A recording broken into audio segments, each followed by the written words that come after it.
Today I would like to talk about a book that I had as a kid, called Final Notice. It was the third in a series that looked at the end times basing ideas on the 1990s.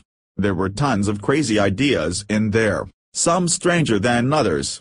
From cures to AIDS, to nuclear weapons being a huge fraud that can be activated whenever they wish. The nuclear weapon idea is that due to two electrons no matter how far apart affecting each other, you have to calculate everything that can be done, along with the Earth's gravity and the smallness of the particles, that you have to perfectly align everything, so a nuclear bomb will and can only go off at the exact right moment.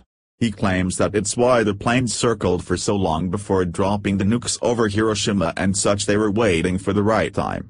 He also had this idea that Israel had lasers set up that when the two were combined would create a massive fireball that they would use to stop a nuclear attack, and destroy the Arab countries around them.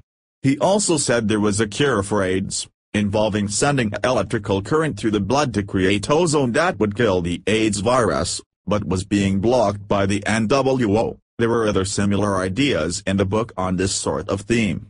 The book has large sections on the Catholic Church, Masons, Illuminati and how they are about Satan, discussing how they are all corrupt and false, the usual idea that the Illuminati and Masons are secretly part of the New World Order.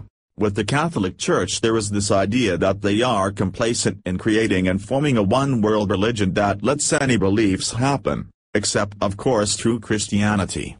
That will be persecuted for not bowing down to other gods and beliefs and will be sentenced to death for rebelling. The book goes into a long section on the ties of Catholic Church to communism, that some of the names and things used by the Pope come to 666. They discuss many of the plans by the New World Order, such as causing economic worldwide crash that would cause all currency to become useless.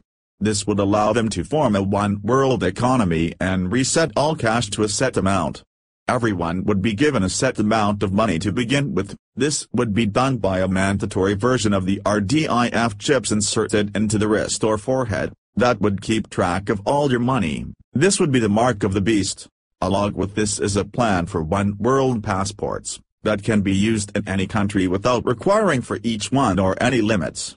Instead of being a civilian of a nation, they have all these little things that seem to be pointing towards it. Like heavier coins instead of dollar bills used to get people used to cards rather than physical money, also made some claims that Kissinger would be the Antichrist.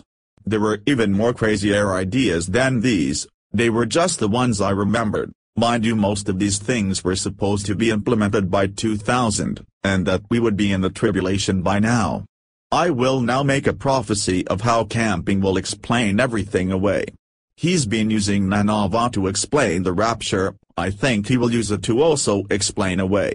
My feeling is he will say as God's wrath with Nanava was changed when the city and king and everyone repented, that they managed to get enough people to convert, and that for the moment God's wrath has been abated, but the rapture is still to come soon if we don't repent, and then he will come up with a new date.